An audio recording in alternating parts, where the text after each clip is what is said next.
बहुत बहुत स्वागत है सूबे दियां प्रमुख सियासी सुर्खियां दे उपर पड़ताल दे साडे इस खास प्रोग्राम खबर पड़ताल दे विच अज सब तो पहला गल करांगे आम आदमी पार्टी दी पंजाब सरकार नूं 1 साल पूरा हो गया। सरकार दी कारगुजारी ते गलबात करांगे। उस तो बाद गल करांगे नवजोत सिंह सिद्धू ते राजा वड़िंग अज पूरी तरह दे नाल सरगर्म रहे ने। मुलाकातां कीतियां ने वक्खो वक्खरी कांग्रेसी आगूआं दे नाल। कांग्रेस दे विच की चल रहा है, कांग्रेस की सियासत दे विच पंजाब च की चल रहा है, इस बारे गल करांगे ते नाल दी नाल गल करांगे ईडी एक होर एक्शन लैण की तैयारी कर रही है, खास तौर पर रेते के मामले नूं लैके। ईडी किस के उपर हुण शिकंजा कसेगी, इस बाबत भी गलबात करांगे। सूबे दीयां होर बहुत सारियां सियासी खबरां ने, उन्हां खबरां दे उपर भी पड़ताल करांगे। सीनियर पत्रकार सुरिंदर डल्ला जी मेरे नाल ने। डल्ला साहब बहुत बहुत स्वागत है तुहाडा प्रोग्राम दे विच। बहुत बहुत धन्यवाद जगदीश जी, तुहाडा भी और दुनिया भर के पंजाबियों का भी बहुत बहुत धन्यवाद। डल्ला साहब, पंजाब दे विच आम आदमी पार्टी की सरकार नूं 1 महीना पूरा हो गया है, सरकार की कारगुजारी दे उपर की कहना चाहोगे? देखो, भगवंत मान की सरकार नूं 1 महीना पूरा हो गया। मैनूं ये लगता है कि भगवंत मान का यह पहला महीना बहुत वड्डियां चुनौतियां वाला महीना है जी। और कोशिश भगवंत मान ने कई मसलियां की कीती है और भगवंत मान नूं चंगे नंबर देने चाहिए ने। करप्शन के खिलाफ जिहड़ी उन्हां दी हैल्पलाइन सी ਉਹਦਾ ਉਸਾਰੂ असर नज़र आया। सरकारी दफ्तरां दे विच ਜਿਹੜੇ भी लोग करप्शन करते सी वो करप्शन खत्म हुई नज़र आई है। घटी है करप्शन। सारे मुलाजम करप्ट नहीं होंदे, सिस्टम करप्ट हुंदा है। नाम मुलाजमां दा लोग ला दिंदे ने, असल च सिस्टम करप्ट हुंदा है और सिस्टम सरकारी महकमिਆਂ ਦਾ करप्शन वाला सिस्टम टुटदा नज़र आ रहा है। उंज मुलाजमां का बहुत सत्कार होना चाहिए। सारे मुलाजम, ज़्यादातर मुलाजम आप सिस्टम तो दुखी सी। एक जिहड़ी मैनूं कमी लगी कि आम आदमी पार्टी के वलंटीयर या उन्हां दे लीडर, उन्हां नूं बहुत निघा वरताओ करना चाहिए सारे मुलाजमां दे नाल, सरकारी अफसरां दे नाल। किते ना किते जिहड़ी एक होड़ नवीं शुरू हो गई कि किसी दी भी वीडियो बनाउणी शुरू कर देनी। देखो, जिथे तो तुसीं किसी सरकारी दफ्तर के कमरे च गए हो, अगर वो गलत है, कोई पैसे मंग रहा है तो वीडियो बनाओ, समझ आती है। जिमें कई अध्यापक धरनियां दे विच आके शिकायत करते हैं कि स्कूलों के बाहर, दफ्तरों के बाहर वीडियो बना ली जाती है। जे 5 मिनट लेट होइए तो बाहर वीडियो बन रही होंदी है। ये जिहड़ा मानसिक दबाव है ये खत्म होना चाहिए। ये लिए हदायतां भगवंत मान हुणां नूं देणियां चाहीदियां ने अपने वलंटीयर्स नूं कि असीं ये अध्यापक भी साडे चों ही ने, मुलाजम भी साडे परिवारां चों ही ने। जिमें जिमें सिस्टम दुरुस्त होऊगा, मुलाजम भी समय सिर आउण लग जाणगे। सरकारी बसां की सहूलत है नहीं, 100 किलोमीटर साडे मुलाजम जांदे ने ते जे बस ही लेट हो जाती है तो उहदे च मुलाजमां दा की कसूर। सो बहुत सारियां गल्लां ने। पर भगवंत मान का जिहड़ा पहला महीना है जी, मैं 10 दे विचों पहले महीने लिए भगवंत मान नूं 7 नंबर जरूर दूंगा कि भगवंत मान दे अपने उद्यम, भगवंत मान दे अपने यतन देखण नूं मिले। मैं इस गल नूं मंनदा कि भगवंत मान ने दिन रात एक कीता होया है। भगवंत मान बहुत घट सौंदे ने, तनाव उन्हां दे चेहरे ते नज़र आउंदा है। इसे करके मानसिक दबाव सी जिहड़ा मैनूं लगदा कि वो लड़खड़ाए कई दिनों तो, और विरोधियों ने कई तरह के उन्हां ते इल्ज़ाम लाए जिहड़े मैनूं लगदा है सबूतां दे अभाव च शक दे जरिए पैदा होए जिहड़े सवाल सी। क्योंकि इन्नी वड्डी सिक्योरिटी च भगवंत मान थां थां ते जांदे ने। अगर कोई व्यक्ति किसी चीज़ का सेवन करके जाऊगा तो वो जरूर सब तो पहला सिक्योरिटी वालों के ध्यान च आउंदा, जिहड़े आले दुआले के लोग होंदे उन्हां दे ध्यान च आउंदा। सो मेरे वालों बिल्कुल मैं महसूस करदा कि भगवंत मान ने जिहड़े वो मानसिक तनाव च ने, थकावट काम की ज़्यादा है, ये चीज़ां ने। बाकी एफर्ट कीते ने, यतन कीते ने भगवंत मान ने। स्कूली मापियां लई, स्कूली विद्यार्थियों लई कोशिश आरंभी है। पहले दिन भाषण दिता सी 25,000 नौकरियां देवांगे, कहंदे असीं सौं चक्कण तो बाद जदों उन्होंने कि 25,000 नौकरियां कढ़ांगे, 145 हजे कढ़ियां ने वाटर एंड सैनीटेशन महकमे च। रंधावा साहब दस रहे सी उस दिन 35,000 मुलाजमां नूं पक्के करन दी गल सी, उहदा इंतज़ार रहूगा। हजे जगदीश जी मैं कहूँगा कि कोशिशां होईयां ने जी। हजे जिमें जिमें असीं स्कूलों च पढ़दे सी ना, सिख रहे सी कोई चीज़, पहलां असीं कच्चा लिखदे सी, फिर मटे के पक्का लिखते सी जी। सो हजे भगवंत मान कच्चा कच्चा लिख रहे हैं। ये जदों पक्का लिखा जाऊगा, जिन्हों हिलाया नहीं जा सकूगा, मैनूं लगदा फिर कामयाबी का दौर शुरू होगा। ਹਜੇ ਮੈਂ ਇਹ ਕਹਿ ਸਕਦਾ ਕਿ ਸ਼ੁਰੂਆਤੀ ਟ੍ਰੈਂਡ ਨੇ ਭਗਵੰਤ ਮਾਨ ਦੇ। ਜੀ ਹਾਂ, ਕਮੀਆਂ ਵੀ ਰਹੀਆਂ ਨੇ, ਮੈਂ ਕਮੀਆਂ ਦਾ ਵੀ ਜ਼ਿਕਰ ਕਰੂੰਗਾ। ਭਗਵੰਤ ਮਾਨ ਜਲੰਧਰ ਵਾਲੀ ਪ੍ਰੈਸ ਕਾਨਫਰੰਸ 'ਚ ਕਹਿ ਰਹੇ ਸੀ ਕਿ ਹਾਂ ਮੈਂ ਅਫਸਰ ਦਿੱਲੀ ਭੇਜੇ ਸੀ। ਗੱਲ ਮੰਨ ਲਈ ਭਗਵੰਤ ਮਾਨ ਦੀ। ਭਗਵੰਤ ਮਾਨ ਕਹਿੰਦੇ ਸਾਰੇ ਫੈਸਲੇ ਮੈਂ ਕਰਦਾ, ਮੈਂ ਗੁਜਰਾਤ ਵੀ ਭੇਜੂੰ ਅਫਸਰ, ਤਾਮਿਲਨਾਡੂ ਵੀ ਭੇਜੂੰ, ਸਾਰੇ ਫੈਸਲੇ ਮੈਂ ਕਰਦਾ। ਪਰ ਇਹ ਨਹੀਂ ਭਗਵੰਤ ਮਾਨ ਸਾਹਿਬ ਨੇ ਦੱਸਿਆ ਕਿ ਰਾਜ ਸਭਾ ਮੈਂਬਰਾਂ ਦਾ ਫੈਸਲਾ ਕਿਸ ਨੇ ਕੀਤਾ ਸੀ। ਕੀ ਰਾਜ ਸਭਾ ਮੈਂਬਰ ਭੇਜਣ ਦਾ ਫੈਸਲਾ ਵੀ ਭਗਵੰਤ ਮਾਨ ਨੇ ਕੀਤਾ ਸੀ? ਇਹ ਸਵਾਲ ਖੜਾ ਹੁੰਦਾ ਹੈ। ਇਹ ਨਹੀਂ ਭਗਵੰਤ ਮਾਨ ਨੇ ਦੱਸਿਆ ਕਿ ਸਾਡੇ ਸਿੱਖ ਕੈਦੀਆਂ ਦੇ ਉੱਤੇ ਉਹਨਾਂ ਦੀ ਕੀ ਯੋਜਨਾ ਹੈ। ਕਿ ਪੰਜਾਬ ਦੇ ਸਿੱਖ ਕੈਦੀ ਜਿਹੜੇ ਆਪਣੀਆਂ ਉਮਰ ਕੈਦਾਂ ਪੂਰੀਆਂ ਕਰ ਚੁੱਕੇ ਨੇ, 26 26 25 25 27 27 ਸਾਲ ਜੇਲ੍ਹਾਂ 'ਚ ਨੇ, ਪ੍ਰਧਾਨ ਮੰਤਰੀ ਕਹਿੰਦੇ ਇਹਨਾਂ ਨੂੰ ਛੱਡ ਦੇਣਾ ਚਾਹੀਦਾ ਹੈ, ਸੁਪਰੀਮ ਕੋਰਟ ਕਹਿੰਦੀ ਹੈ ਕਿ ਸਰਕਾਰਾਂ ਫੈਸਲਾ ਕਰ ਦੇਣ, ਉਹਨਾਂ ਦੇ ਉੱਤੇ ਭਗਵੰਤ ਮਾਨ ਦਾ ਕੀ ਸਟੈਂਡ ਹੈ ਇਹ ਹਜੇ ਤੱਕ ਸਪਸ਼ਟ ਨਹੀਂ ਹੋਇਆ। ਕੀ ਭਗਵੰਤ ਮਾਨ ਪੰਜਾਬ ਦੇ ਇਹਨਾਂ ਸਿੱਖ ਮੁੱਦਿਆਂ ਤੇ ਅਰਵਿੰਦ ਕੇਜਰੀਵਾਲ ਦੇ ਨਾਲ ਗੱਲ ਕਰਨਗੇ, ਸਟੈਂਡ ਲੈਣਗੇ? ਇਹਦੇ ਤੇ ਹਜੇ ਭਗਵੰਤ ਮਾਨ ਦਾ ਜਵਾਬ ਆਉਣਾ ਜ਼ਰੂਰੀ ਹੈ। ਕਈ ਵੱਡੇ ਮਸਲੇ ਨੇ ਪੰਜਾਬ ਦੇ। ਚੰਡੀਗੜ੍ਹ ਦਾ ਮਤਾ ਪਾਸ ਕੀਤਾ ਸਿਰਫ ਭਗਵੰਤ ਮਾਨ ਨੇ ਕਿ ਅਸੀਂ ਚੰਡੀਗੜ੍ਹ ਮੰਗਦੇ ਹਾਂ। ਕਿ ਮਤਾ ਪਾਸ ਕਰਕੇ ਚੰਡੀਗੜ੍ਹ ਮਿਲ ਜੂ? ਕਿ ਰਾਸ਼ਟਰਪਤੀ ਕੋਲੇ ਜਾ ਕੇ ਉਹਨਾਂ ਨੇ ਚੰਡੀਗੜ੍ਹ ਮੰਗਿਆ? ਜੀ ਇਹ ਗੱਲਾਂ ਨਹੀਂ ਖੁੱਲ੍ਹ ਕੇ ਬਾਹਰ ਆਈਆਂ। ਕੀ ਨਰਿੰਦਰ ਮੋਦੀ ਕੋਲੇ ਗਏ ਜਾਂ ਸਿਰਫ ਵਿਧਾਨ ਸਭਾ 'ਚ ਇੱਕ ਮਤਾ ਪਾਸ ਕਰਨਾ ਸੀ? ਸੋ ਜਿਹੜਾ ਚੰਡੀਗੜ੍ਹ ਵਿਧਾਨ ਸਭਾ 'ਚ ਮਤਾ ਪਾਸ ਕੀਤਾ ਮੈਨੂੰ ਲੱਗਦਾ ਉਹ ਵੀ ਦਿਖਾਉਣ ਵਾਲੀ ਪ੍ਰਕਿਰਿਆ ਸੀ। ਵਿਧਾਨ ਸਭਾ ਦਾ ਸੈਸ਼ਨ ਬੁਲਾ ਕੇ ਵੀ ਲਓ ਜੀ ਅਸੀਂ ਵੀ ਮਤਾ ਪਾਸ ਕਰਤਾ। ਉਹ ਮਤਾ 7ਵੀਂ ਵਾਰ ਪਾਸ ਹੋਇਆ ਸੀ, 2 ਵਾਰੀ ਪ੍ਰਕਾਸ਼ ਸਿੰਘ ਬਾਦਲ ਦੀ ਸਰਕਾਰ ਨੇ ਪਾਸ ਕਰਤਾ ਸੀ, ਜੀ ਅਕਾਲੀ ਬੀਜੇਪੀ ਨੇ। ਜੀ ਇਸ ਕਰਕੇ ਉਹਨਾਂ ਮਤਿਆਂ ਨਾਲ ਕੁਝ ਨਹੀਂ ਹੋਣਾ। ਮੈਨੂੰ ਇੱਕ ਵਾਰੀ ਅਕਾਲੀ ਬੀਜੇਪੀ ਸਾਂਝੇ ਸੀ, ਜਦੋਂ ਇੱਕ ਵਾਰੀ ਇਕੱਲੇ ਅਕਾਲੀ ਦਲ ਨੇ।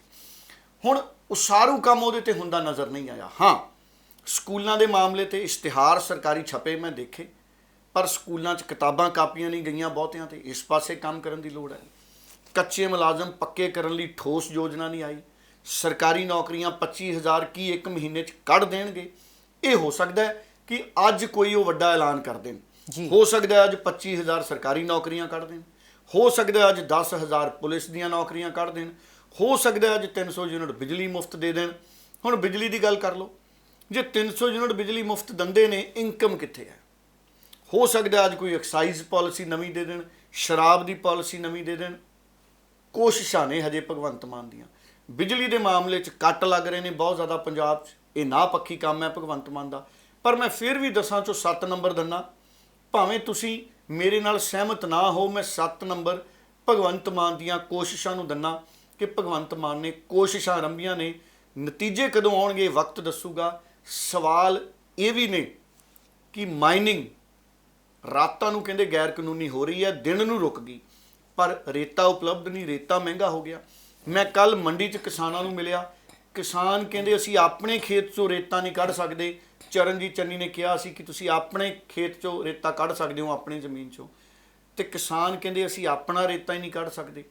ਉਹਦੇ ਤੇ ਰੋਕ ਲਾਈ ਹੈ ਨਵੀਂ ਸਰਕਾਰ ਨੇ ਆ ਕੇ ਹਰ ਤਰ੍ਹਾਂ ਦੀ ਮਾਈਨਿੰਗ ਤੇ। ਔਰ ਦੂਸਰਾ, ਫਸਲਾਂ ਦੇ ਮੁਆਵਜ਼ੇ, ਗੁਲਾਬੀ ਸੁੰਡੀ ਦਾ ਮੁਆਵਜ਼ਾ ਦਿੱਤਾ ਭਗਵੰਤ ਮਾਨ ਨੇ। ਵੱਡੀਆਂ ਵੱਡੀਆਂ ਗੱਲਾਂ ਹੋਈਆਂ ਕਿ ਸਾਡੀ ਸਰਕਾਰ ਕਿਸਾਨਾਂ ਨੂੰ ਫਸਲਾਂ ਦੀ ਖਰਾਬੀ ਦਾ ਮੁਆਵਜ਼ਾ ਦਊ। ਕਣਕ ਦੀ ਪ੍ਰੋਡਕਸ਼ਨ 15 ਤੋਂ 20% ਡਾਊਨ ਆਈ ਹੈ, ਖਰਾਬ ਹੋਈ ਹੈ। ਕਿ ਹੁਣ ਭਗਵੰਤ ਮਾਨ ਦੀ ਸਰਕਾਰ ਮੁਆਵਜ਼ਾ ਦਊਗੀ? ਕੋਈ ਬਿਆਨ ਇਹਦੇ ਤੇ ਨਹੀਂ ਆਇਆ। ਇਹਦੇ ਤੇ ਭਗਵੰਤ ਮਾਨ ਉਹਨਾਂ ਨੂੰ ਕਲੈਰਿਟੀ ਦੇਣੀ ਪੈਣੀ ਹੈ। ਹਾਂ, 10 'ਚੋਂ 7 ਨੰਬਰ ਨੇ। ਯਤਨ ਭਗਵੰਤ ਮਾਨ ਕਰ ਰਹੇ ਨੇ, ਮਿਹਨਤ ਭਗਵੰਤ ਮਾਨ ਕਰ ਰਹੇ ਨੇ, ਉਹ ਗੱਲ ਸਮਝ ਆਉਂਦੀ ਹੈ। ਪਰ ਜਿਹੜੇ ਫੈਸਲੇ ਨੇ ਭਗਵੰਤ ਮਾਨ ਦੀ ਸਰਕਾਰ ਨੇ ਉਨੀ ਤੇਜ਼ੀ ਨਾਲ ਲੈਣੇ ਬਣਦੇ ਨੇ। ਔਰ ਮੈਂ ਹੁਣ ਵੀ ਚਾਹੁੰਦਾ ਕਿ ਪੰਜਾਬ ਦੇ ਵਿੱਚ ਮੰਤਰੀ ਮੰਡਲ ਦਾ ਵਿੱਚ ਵਾਧਾ ਹੋਵੇ ਔਰ ਪੰਜਾਬ ਦੇ ਮੰਤਰੀ ਮੰਡਲ ਦੇ ਵਿੱਚ ਅਮਨ ਅਰੋੜਾ ਨੂੰ ਸ਼ਾਮਲ ਕੀਤਾ ਜਾਵੇ, ਮੰਤਰੀ ਮੰਡਲ ਦੇ ਵਿੱਚ ਕੁੰਵਰ ਵਿਜੇ ਪ੍ਰਤਾਪ ਜੀ ਨੂੰ ਸ਼ਾਮਲ ਕੀਤਾ ਜਾਵੇ, ਮੰਤਰੀ ਮੰਡਲ 'ਚ ਬੀਬੀ ਮਾਨੂਕੇ ਜੀ ਨੂੰ ਸ਼ਾਮਲ ਕੀਤਾ ਜਾਵੇ, ਮੰਤਰੀ ਮੰਡਲ 'ਚ ਪ੍ਰੋਫੈਸਰ ਬਲਜਿੰਦਰ ਕੌਰ ਜੀ ਨੂੰ ਸ਼ਾਮਲ ਕੀਤਾ ਜਾਵੇ, ਮੰਤਰੀ ਮੰਡਲ 'ਚ ਕਈ ਲੋਕ ਕਹਿੰਦੇ ਨੇ ਪ੍ਰਿੰਸੀਪਲ ਬੁੱਧ ਰਾਮ ਜੀ ਨੇ, ਉਹਨਾਂ ਨੂੰ ਸ਼ਾਮਲ ਕੀਤਾ ਜਾਵੇ। ਕਈ ਹੋਰ ਕਾਬਲ ਲੋਕ ਨੇ, ਉਹ ਸਾਰਿਆਂ ਨੂੰ ਮੰਤਰੀ ਮੰਡਲ 'ਚ ਸ਼ਾਮਲ ਕੀਤਾ ਜਾਵੇ। 7 ਮੰਤਰੀ ਹੋਰ ਬਣ ਸਕਦੇ ਨੇ ਜੀ। 7 ਮੰਤਰੀ, ਜਿਹੜੇ ਮੰਤਰੀ ਸੰਵਿਧਾਨ ਦੇ ਮੁਤਾਬਕ ਅਸੀਂ ਬਣਾ ਸਕਦੇ ਹਾਂ, ਉਹ ਮੰਤਰੀ ਮੰਡਲ ਦਾ ਕੋਰਮ ਨਾ ਪੂਰਾ ਕਰਨਾ ਵੀ ਮੈਨੂੰ ਲੱਗਦਾ ਕਿਤੇ ਨਾ ਕਿਤੇ ਇਹ ਕੋਈ ਬਹੁਤਾ ਚੰਗਾ ਫੈਸਲਾ ਨਹੀਂ ਹੈ। ਕੇਜਰੀਵਾਲ ਸਾਹਿਬ, ਅਗਰ 18 ਮੰਤਰੀ ਬਣ ਸਕਦੇ ਨੇ ਤੇ ਸਾਰੇ ਮੰਤਰੀ ਬਣਾਓ। ਭਗਵੰਤ ਮਾਨ ਤੇ 27 28 ਮਹਿਕਮਿਆਂ ਦਾ ਬੋਝ ਹੈ। ਇਸੇ ਕਰਕੇ ਭਗਵੰਤ ਮਾਨ ਸਾਹਿਬ ਲੜਖੜਾ ਰਹੇ ਨੇ, ਕਿਉਂਕਿ ਦਿਮਾਗ ਤੇ ਇੰਨੇ ਮਹਿਕਮਿਆਂ ਦਾ ਬੋਝ ਹੈ, ਜੀ। ਪੰਜਾਬ ਦੇ ਲਈ ਕੀਤੇ ਵਾਅਦਿਆਂ ਦਾ ਬੋਝ ਹੈ। ਇਹ ਸਾਨੂੰ ਸਮਝਣਾ ਪਊਗਾ। ਜਿਹੜਾ ਮਨੁੱਖ ਹੈ, ਹਰ ਮਨੁੱਖ, ਉਹਦਾ ਕੱਦ ਔਰ ਉਹਦੇ ਸੌਣ ਦੇ ਘੰਟੇ ਔਰ ਉਹਦੇ ਦਿਮਾਗ, ਦੇਖੋ ਹਰੇਕ ਮਨੁੱਖ ਦੇ ਦਿਮਾਗ ਨੂੰ ਨੀਂਦ ਚਾਹੀਦੀ ਹੈ ਰਾਤ ਨੂੰ। ਹਰ ਵਿਅਕਤੀ ਨੀਂਦ ਭਾਲਦਾ, ਹਰ ਕੋਈ ਥੱਕਦਾ। ਭਗਵੰਤ ਮਾਨ ਵੀ ਇਨਸਾਨ ਹੈ। 27-28 ਮਹਿਕਮਿਆਂ ਦਾ ਬੋਝ ਬੜਾ ਹੁੰਦਾ ਹੈ। ਕੇਜਰੀਵਾਲ ਸਾਹਿਬ ਨੇ ਤਾਂ ਦਿੱਲੀ 'ਚ ਸਾਰੇ ਮਹਿਕਮੇ ਵੰਡ ਰੱਖੇ ਆ। ਫਿਰ ਇਹ ਦਿੱਲੀ ਮਾਡਲ ਕਿਵੇਂ ਹੋ ਗਿਆ? ਦਿੱਲੀ 'ਚ ਕੇਜਰੀਵਾਲ ਸਾਹਿਬ ਨੇ ਮਹਿਕਮੇ ਮੰਤਰੀਆਂ ਨੂੰ ਦੇ ਰੱਖੇ ਨੇ, ਪੰਜਾਬ 'ਚ ਕੇਜਰੀਵਾਲ ਸਾਹਿਬ ਨੇ ਸਾਰੇ ਮਹਿਕਮੇ ਭਗਵੰਤ ਮਾਨ ਨੂੰ ਦੇ ਰੱਖੇ ਨੇ, ਵੱਡੇ ਮਹਿਕਮੇ। ਇਹ ਦਿੱਲੀ ਮਾਡਲ ਕਿਵੇਂ? ਭਗਵੰਤ ਮਾਨ ਨੂੰ 10 ਚੋਂ 7 ਨੰਬਰ ਇਸ ਕਰਕੇ ਹੈ ਕਿ ਭਗਵੰਤ ਮਾਨ ਮਿਹਨਤ ਕਰ ਰਿਹਾ। ਔਰ ਕਈ ਵਾਰੀ ਗੱਲ ਹੋ ਜਾਂਦੀ ਕਿ ਮੈਂ ਬਾਰ-ਬਾਰ ਉਹ ਗੱਲ ਕਰਦਾ, ਅਸਲ 'ਚ ਗੱਲ ਸਮਝਣ ਦੀ ਲੋੜ ਹੈ ਜੀ ਕਿ ਹਜੇ ਬਹੁਤ ਕੁਝ ਕਰਨਾ ਬਾਕੀ ਹੈ। ਭਗਵੰਤ ਮਾਨ ਦੀਆਂ ਕੋਸ਼ਿਸ਼ਾਂ ਨੂੰ 10 ਚੋਂ 7 ਨੰਬਰ ਨੇ। ਜੀ ਡੱਲਾ ਸਾਹਿਬ, ਪੰਜਾਬ ਕਾਂਗਰਸ ਦੀਆਂ ਸਥਿਤੀਆਂ ਤੇ ਗੱਲਬਾਤ ਕਰ ਲੈਂਦੇ ਆ। ਨਵਜੋਤ ਸਿੰਘ ਸਿੱਧੂ ਤੇ ਰਾਜਾ ਵੜਿੰਗ ਵਿਚਰਦੇ ਹੋਏ ਨਜ਼ਰ ਆ ਰਹੇ ਨੇ, ਲਗਾਤਾਰ ਕਾਂਗਰਸੀ ਆਗੂਆਂ ਦੇ ਨਾਲ ਮਿਲ ਰਹੇ ਨੇ। ਰਾਜਾ ਵੜਿੰਗ ਅੰਮ੍ਰਿਤਸਰ ਪਹੁੰਚੇ, ਨਵਜੋਤ ਸਿੰਘ ਸਿੱਧੂ ਅੰਮ੍ਰਿਤਸਰ ਤੋਂ ਬਾਹਰ ਦੌਰੇ ਤੇ ਗਏ ਸੀ। ਮੀਡੀਆ ਵੱਲੋਂ ਇਹ ਇਸ਼ੂ ਬਣਾਇਆ ਗਿਆ ਕਿ ਰਾਜਾ ਵੜਿੰਗ ਨੂੰ ਨਵਜੋਤ ਸਿੰਘ ਸਿੱਧੂ ਕਿਉਂ ਨਹੀਂ ਮਿਲੇ। ਤੁਸੀਂ ਕਿਵੇਂ ਦੇਖਦੇ ਹੋ? ਨਵਜੋਤ ਸਿੰਘ ਸਿੱਧੂ ਦੀ ਸਰਗਰਮੀ ਵੀ ਲਗਾਤਾਰ ਵੱਧ ਰਹੀ ਹੈ, ਲਗਾਤਾਰ ਕਾਂਗਰਸੀ ਆਗੂਆਂ ਨੂੰ ਮਿਲ ਰਹੇ ਨੇ। ਇਹ ਵੀ ਸਵਾਲ ਉੱਠ ਰਹੇ ਨੇ ਕਿ ਸਿੱਧੂ ਸਾਹਿਬ ਕਾਂਗਰਸ ਦੇ ਨਾਰਾਜ਼ ਹੋਏ ਆਗੂਆਂ ਨੂੰ ਕਿਉਂ ਮਿਲ ਰਹੇ ਨੇ? ਦੇਖੋ, ਦੋ ਗੱਲਾਂ ਨੇ। ਪਹਿਲੀ ਤਾਂ ਗੱਲ ਇਹ ਹੈ ਕਿ ਨਵਜੋਤ ਸਿੰਘ ਸਿੱਧੂ ਉਹਨਾਂ ਦੀ ਧਰਮ ਪਤਨੀ ਹਸਪਤਾਲ ਸੀ ਜੀ। ਨਵਜੋਤ ਸਿੰਘ ਸਿੱਧੂ ਟਵੀਟ ਕਰਕੇ ਅਪਡੇਟ ਕਰਦੇ ਰਹੇ। ਜਿਸ ਦਿਨ ਛੁੱਟੀ ਮਿਲੀ 25 30 35 40 ਐਕਸ MLA ਹੋਰ MLA ਮਿਲਣ ਗਏ ਜੀ। ਨਵਜੋਤ ਸਿੰਘ ਸਿੱਧੂ ਨੂੰ ਉਹਨਾਂ ਦੀ ਧਰਮ ਪਤਨੀ ਦਾ ਸੁੱਖ ਦੁੱਖ ਜਾਣਿਆ। ਅਸੀਂ ਸਾਰੇ ਇਸ ਸਮਾਜ 'ਚ ਹਾਂ, ਅਸੀਂ ਮਾੜੇ ਵਕਤ ਤੇ ਸਭ ਕੋਲੇ ਜਾਂਦੇ ਹਾਂ। ਉਸ ਦਿਨ ਰਾਜਾ ਵੜਿੰਗ ਜੀ, ਸੁਖਜਿੰਦਰ ਰੰਧਾਵਾ ਜੀ ਨੂੰ, ਤ੍ਰਿਪਤ ਬਾਜਵਾ ਜੀ ਨੂੰ, ਆਸ਼ੂ ਜੀ ਸੀ, ਸਾਰੇ ਚੰਡੀਗੜ੍ਹ 'ਚ ਇਕੱਠੇ ਹੋ ਰਹੇ ਸੀ।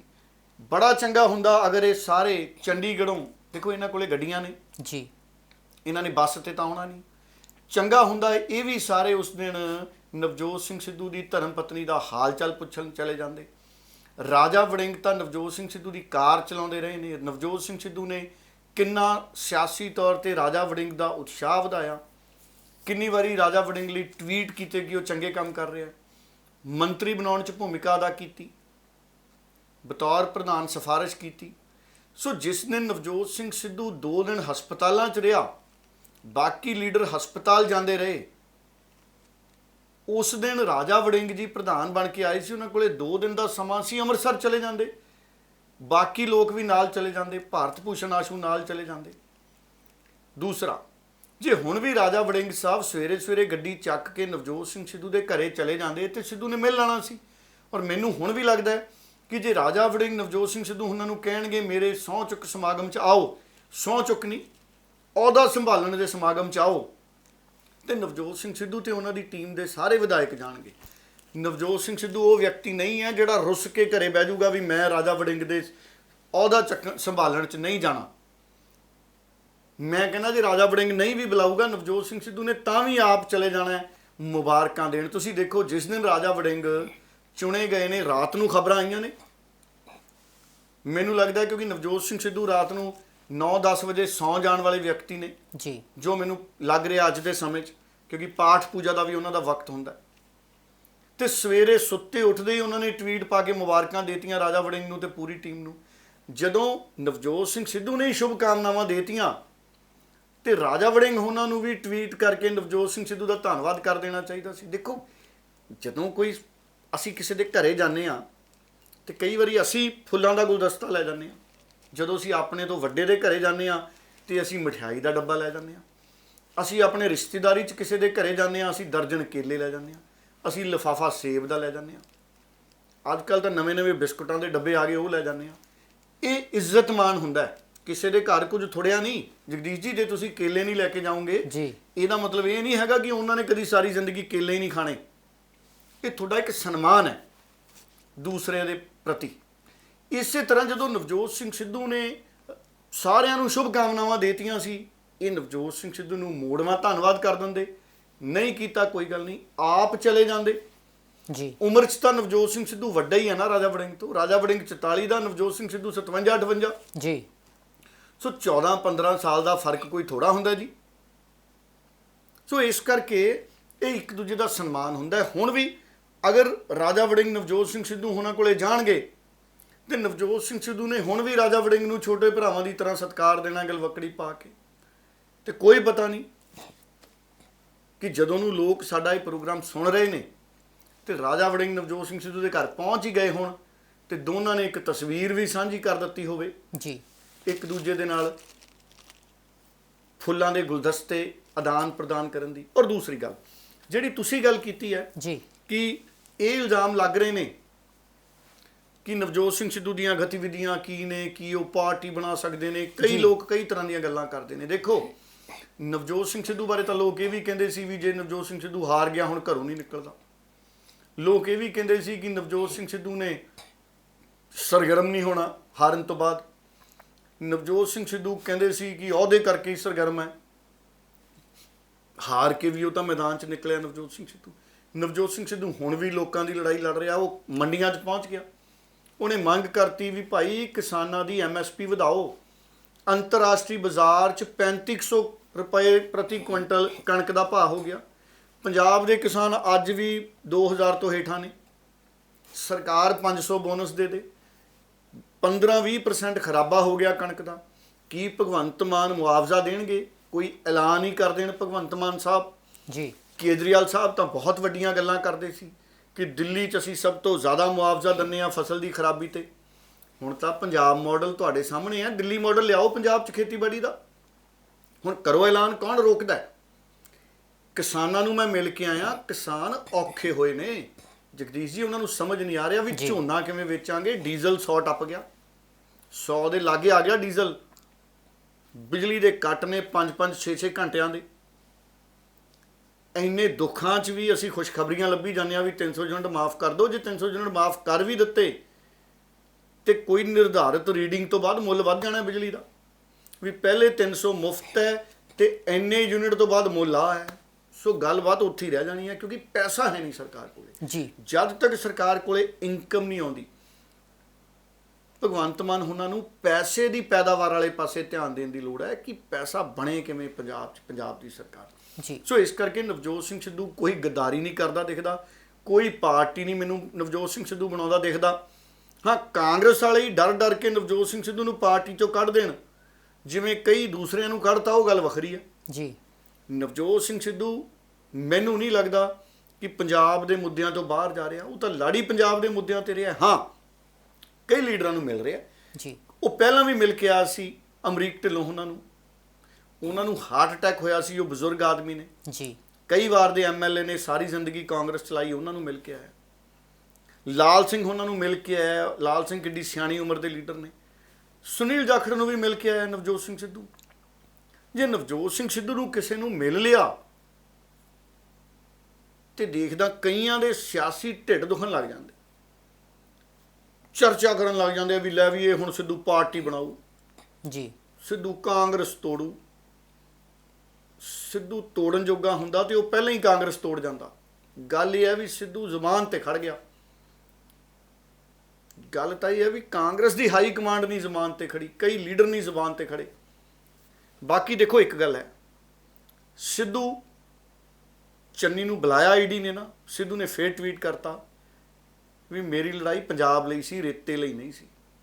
ਸੋ ਮੈਨੂੰ ਲੱਗਦਾ ਹੈ ਅਗਰ ਇਹ ਮਾਮਲੇ ਖੁੱਲ੍ਹ ਗਏ, ਅਗਰ ਕਾਂਗਰਸ ਦੀ ਕਰਪਸ਼ਨ ਹੋਰ ਖੋਲ੍ਹਤੀ ਈਡੀ ਨੇ, ਕਿਉਂਕਿ ਕਾਂਗਰਸ ਦਾ ਕਰਪਸ਼ਨ ਨਾਲ ਇਹੋ ਜਿਹਾ ਰਿਸ਼ਤਾ ਹੈ ਜੀ, ਇਹੋ ਜਿਹਾ ਰਿਸ਼ਤਾ ਹੈ ਜਿਵੇਂ ਲੱਕੜ ਦਾ ਸਿਉਂਕ ਨਾਲ, ਵੀ ਲੱਗ ਹੀ ਜਾਣੀ ਸਿਉਂਕ। ਮੈਨੂੰ ਲੱਗਦਾ ਕਾਂਗਰਸ ਨੂੰ ਕਰਪਸ਼ਨ ਲੱਗ ਹੀ ਪਈ।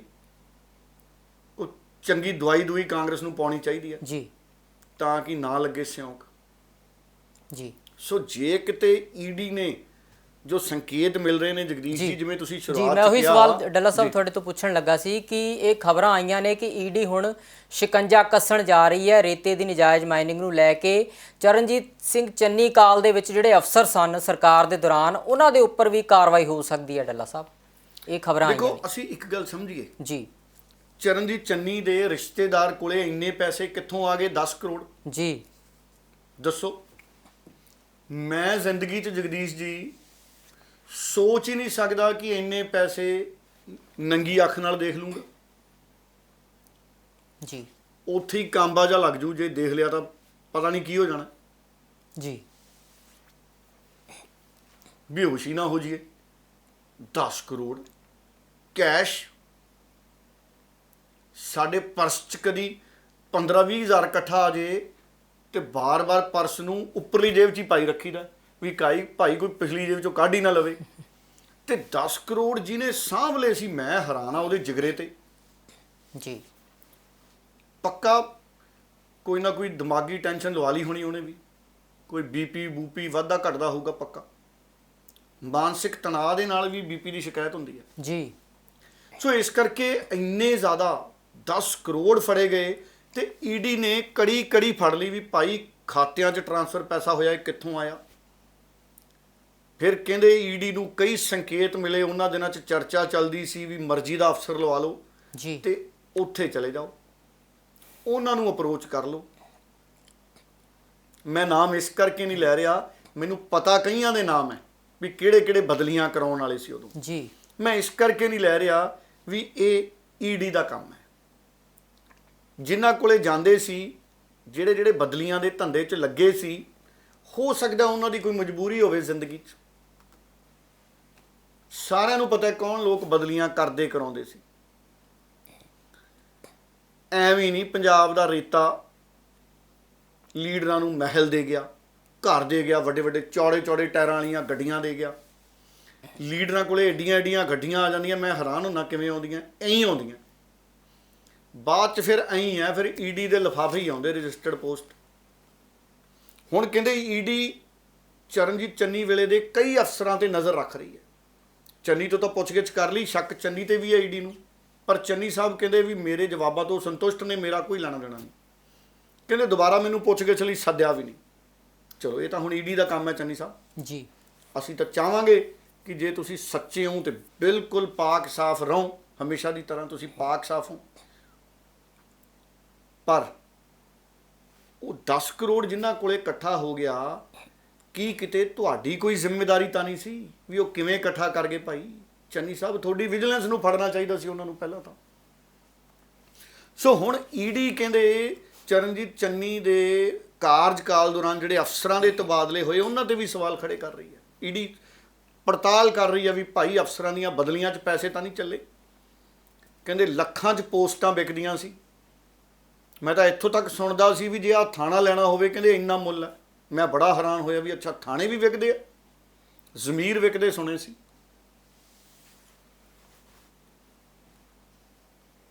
ਕਮਾਲ ਹੋ ਗਈ। ਸੋ ਹੁਣ ਕਹਿੰਦੇ ਬਹੁਤ ਅਫਸਰ ਵੀ ਘਬਰਾਏ ਹੋਏ ਨੇ। ਅਫਸਰ ਕਈਆਂ ਤੇ ਮਜਬੂਰੀ ਹੋਊਗੀ, ਅਫਸਰਾਂ ਤੇ। ਅਫਸਰ ਜਾਣਬੁੱਝ ਕੇ ਕਰਪਟ ਨਹੀਂ ਹੁੰਦਾ, ਉਹ ਸਿਸਟਮ ਅਫਸਰ ਨੂੰ ਕਰਪਟ ਕਰ ਦਿੰਦਾ। ਲੀਡਰ ਜਾਣਬੁੱਝ ਕੇ ਕਰਪਟ ਹੁੰਦਾ ਕਿਉਂਕਿ ਸਿਸਟਮ ਚਲਾਉਣਾ ਲੀਡਰ ਨੇ ਹੁੰਦਾ। ਅਫਸਰਾਂ ਦੇ ਹੱਥ ਸਿਸਟਮ ਨਹੀਂ, ਲੀਡਰਾਂ ਦੇ ਹੱਥ ਸਿਸਟਮ ਹੈ। ਹੁਣ ਭਗਵੰਤ ਮਾਨ ਨੇ ਕਿਵੇਂ ਦਰੁਸਤ ਕਰਤਾ ਸਿਸਟਮ, ਜਿਵੇਂ ਸੀਵਰੇਜ ਵਾਲੀ ਪਾਈਪ ਸਫਾਈ ਕਰ ਦਿੰਦੇ ਆ ਨਾ ਮਸ਼ੀਨ ਲਾ ਕੇ ਜੀ। ਸੋ ਇਸ ਕਰਕੇ ਹੁਣ ਕਹਿੰਦੇ ਦਿੱਲੀ ਤੱਕ ਖਲਬਲੀ ਮੱਚੀ ਪਈ ਆ ਭਾਈ। ਦਿੱਲੀ ਤੱਕ ਕਿਤੇ ਕੜੀ ਤਾਂ ਨਹੀਂ। ਜਿਹੜੇ 10 ਕਰੋੜ ਇੱਥੇ ਕੈਸ਼ ਡਿੱਗੇ ਆ ਤੇ ਜਿਹੜੇ ਨਹੀਂ ਡਿੱਗੇ ਉਹ ਕਿੱਧਰ ਨੂੰ ਗਏ? ਜੇ ਇੱਕ ਥਾਂ 10 ਕਰੋੜ ਇਕੱਠੇ ਹੋ ਗਏ ਜੀ ਤੇ 10 15 20 50 ਕਰੋੜ 100 ਕਰੋੜ ਕਹਿੰਦੇ ਖਿੰਡੇ ਵੀ ਹੋਣੇ ਨੇ। ਉਹ ਖਿੰਡੇ ਵਾਲੇ ਕਿੱਧਰ ਚਲੇ ਗਏ? ਜੀ। ਕਈਆਂ ਦੀਆਂ ਰਾਤਾਂ ਦੀਆਂ ਨੀਂਦਾਂ ਉੱਡੀਆਂ ਪਈਆਂ ਨੇ, ਕਾਂਗਰਸ 'ਚ ਵੀ, ਕਈ ਅਫਸਰਾਂ ਦੀਆਂ, ਕਈ ਲੀਡਰਾਂ ਦੀਆਂ। ਜੀ। ਤੇ ਈਡੀ ਕਹਿੰਦੇ ਸੁੰਘਦੀ ਫਿਰਦੀ ਆ, ਈਡੀ ਦੇ ਅਫਸਰ ਸੁੰਘਦੇ ਫਿਰਦੇ ਨੇ। ਉਹ ਤਾਂ ਨੋਟਾਂ ਦੇ ਨੰਬਰ ਪਿੱਛੇ ਵੀ ਲੱਗ ਜਾਂਦੇ ਆ ਵੀ ਇਸ ਨੋਟ ਦਾ ਨੰਬਰ ਹੈ, ਪਤਾ ਕਰੋ ਕਿੱਧਰ ਗਿਆ, ਕਿਹੜੇ ਬੈਂਕ 'ਚ ਗਿਆ। ਜੀ। ਜਿਹੜੇ ਨੋਟ ਫੜੇ ਗਏ ਨੇ ਉਹਨਾਂ ਦੀ ਸੀਰੀਜ਼ 'ਚ ਹੋਰ ਨੋਟ ਕਿਹੜੇ ਕਿਹੜੇ ਸੀ, ਉਹਨਾਂ ਤੋਂ ਅਗਲੇ ਕਹਿੰਦੇ ਉਹ ਵੀ ਲੱਭਦੇ ਫਿਰਦੇ ਨੇ ਵੱਡੇ ਵੱਡੇ ਅਫਸਰ ਵੀ, ਪਤਾ ਕਰੋ ਭਾਈ ਜੀ ਅਗਲੀ ਸੀਰੀਜ਼ ਦੇ ਨੋਟ ਕਿਹੜੇ ਬੈਂਕਾਂ 'ਚ ਕਿਹੜੇ ਖਾਤਿਆਂ 'ਚ ਜਮ੍ਹਾਂ ਹੋਏ। ਜੀ। ਹੁਣ ਮੈਨੂੰ ਪਤਾ ਨਹੀਂ ਵੀ ਕੀ ਇਹ ਲਿਖਦੇ ਆ ਕੋਈ ਬੈਂਕ ਵਾਲੇ ਵੀ ਭਾਈ ਅਗਰ ਅਸੀਂ 50,000 ਜਮ੍ਹਾਂ ਕਰਾਈ ਹੈ ਤੇ ਕਿਹੜੀ ਸੀਰੀਜ਼ ਦੇ ਜਮ੍ਹਾਂ ਕਰਾਏ ਆ, ਹੁਣ ਪਤਾ ਨਹੀਂ ਹੈ। ਪਰ ਜੇ ਕਿਸੇ ਬ੍ਰਾਂਚ 'ਚ ਚਲੇ ਜਾਣ ਅਗਲੀ ਸੀਰੀਜ਼ ਦੇ ਨੰਬਰ 'ਚ, ਉਸ ਬ੍ਰਾਂਚ 'ਚ ਲੀਡਰਾਂ ਦੇ ਅਫਸਰਾਂ ਦੇ ਖਾਤੇ ਹੋਣ, ਫਿਰ ਤਾਂ ਸਵਾਲ ਖੜੇ ਹੁੰਦੇ ਨੇ। ਜੀ। ਸੋ ਇਸ ਕਰਕੇ ਬੜੇ ਸਾਇੰਟੀਫਿਕ ਇਨਵੈਸਟੀਗੇਸ਼ਨ ਹੋ ਰਹੀ ਹੈ। ਇੰਨੀ ਸਾਇੰਟੀਫਿਕ ਇਨਵੈਸਟੀਗੇਸ਼ਨ ਹੋ ਰਹੀ ਹੈ ਜਗਦੀਸ਼ ਜੀ ਤੁਸੀਂ ਸੋਚ ਹੀ ਨਹੀਂ ਸਕਦੇ, ਤੁਸੀਂ ਸੋਚ ਹੀ ਨਹੀਂ ਸਕਦੇ ਕਿ ਕੀ ਨਿਕਲੇ ਆਉਣਾ ਆਉਂਦੇ ਸਮੇਂ 'ਚ। ਜੀ ਡਰੇ ਪਏ ਨੇ ਜਿਹੜੇ ਲੋਕ ਕਰਪਟ ਸੀ, ਉਹ ਡਰੇ ਪਏ ਨੇ। ਜਿਹੜੇ ਇਮਾਨਦਾਰ ਨੇ ਉਹ ਤਾਂ ਆਪਣੀ ਵਧੀਆ ਦਾਲ ਫੁਲਕਾ ਖਾ ਕੇ ਚੰਗੀ ਨੀਂਦ ਲੈਂਦੇ, ਯੋਗਾ ਕਰਦੇ ਸਵੇਰੇ ਉੱਠ ਕੇ। ਜੀ ਬਾਕੀ ਦੇਖੋ ਹੁਣ ਕੀ ਬਣਦਾ। ਜੀ ਡੱਲਾ ਸਾਹਿਬ, 1 ਮਹੀਨਾ ਪੂਰਾ ਹੋ ਗਿਆ ਪੰਜਾਬ ਸਰਕਾਰ ਨੂੰ, ਹੁਣ ਵਿਰੋਧੀਆਂ ਨੇ ਸਵਾਲ ਚੁੱਕਣੇ ਸ਼ੁਰੂ ਹੋ ਗਏ ਖੁੱਲੇ ਸੁਰ ਦੇ ਵਿੱਚ।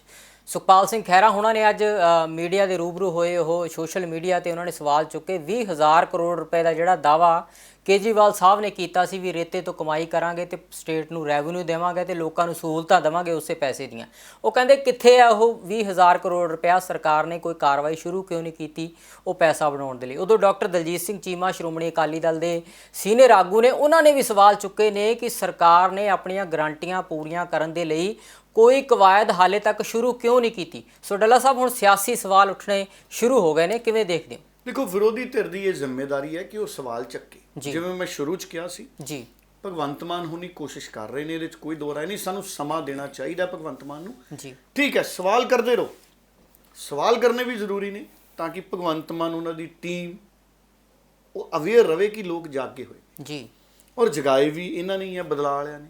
ਚੰਗੀ ਗੱਲ ਹੈ। ਸੋ ਇਸ ਕਰਕੇ ਜਿਹੜੇ ਸਿਆਸੀ ਸਵਾਲ ਚੱਕ ਰਹੇ ਨੇ, ਸੁਖਪਾਲ ਖਹਿਰਾ ਨੇ ਵੀ ਟਵੀਟ ਕੀਤਾ, ਬਿਆਨ ਵੀ ਦਿੱਤਾ, ਸਾਰੇ ਕਹਿ ਰਹੇ ਨੇ ਕਿ ਰੇਤੇ ਤੇ ਤੁਸੀਂ 20,000 ਕਰੋੜ ਕਿਹਾ ਸੀ। ਦੇਖੋ, ਰੇਤ ਦੀ ਪਾਲਿਸੀ ਹਜੇ ਆਈ ਨਹੀਂ। ਜਦ ਤੱਕ ਰੇਤ ਦੀ ਪਾਲਿਸੀ ਲੋਕਾਂ 'ਚ ਨਹੀਂ ਲਿਆਉਂਦੀ ਆਮ ਆਦਮੀ ਪਾਰਟੀ ਦੀ ਸਰਕਾਰ, ਜਦੋਂ ਨਵੀਂ ਪਾਲਿਸੀ ਲੈ ਕੇ ਆਉਣਗੇ ਉਦੋਂ ਦੱਸਣਗੇ ਕਿ ਅਸੀਂ ਮਾਈਨਿੰਗ 'ਚੋਂ 20,000 ਕਰੋੜ ਕਿਵੇਂ ਕਮਾਵਾਂਗੇ। ਹਾਲਾਂਕਿ ਨਵਜੋਤ ਸਿੰਘ ਸਿੱਧੂ ਦਾ ਮਾਡਲ ਕਹਿੰਦਾ ਮਾਈਨਿੰਗ ਤੋਂ ਵੱਧ 4-5 ਹਜ਼ਾਰ ਕਰੋੜ। ਸ਼ਰਾਬ 'ਚੋਂ ਨਵਜੋਤ ਸਿੰਘ ਸਿੱਧੂ ਕਹਿੰਦਾ ਕਿ 20, 30, 40 ਹਜ਼ਾਰ ਕਰੋੜ ਹੌਲੀ ਹੌਲੀ ਅਸੀਂ ਵਧਾ ਸਕਦੇ ਹਾਂ, ਜਿਵੇਂ ਤਾਮਿਲਨਾਡੂ 'ਚ ਹੋਇਆ ਜੀ ਜਾਂ ਦੂਜੇ ਸੂਬਿਆਂ 'ਚ ਹੋਇਆ। ਪਰ ਆਮ ਆਦਮੀ ਪਾਰਟੀ ਵਾਲੇ ਕਹਿੰਦੇ 20,000 ਅਸੀਂ ਰੇਤੇ 'ਚੋਂ। ਹੋ ਸਕਦਾ ਅਰਵਿੰਦ ਕੇਜਰੀਵਾਲ ਦੇ ਦਿਮਾਗ 'ਚ ਕੋਈ ਯੋਜਨਾ ਹੋਵੇ।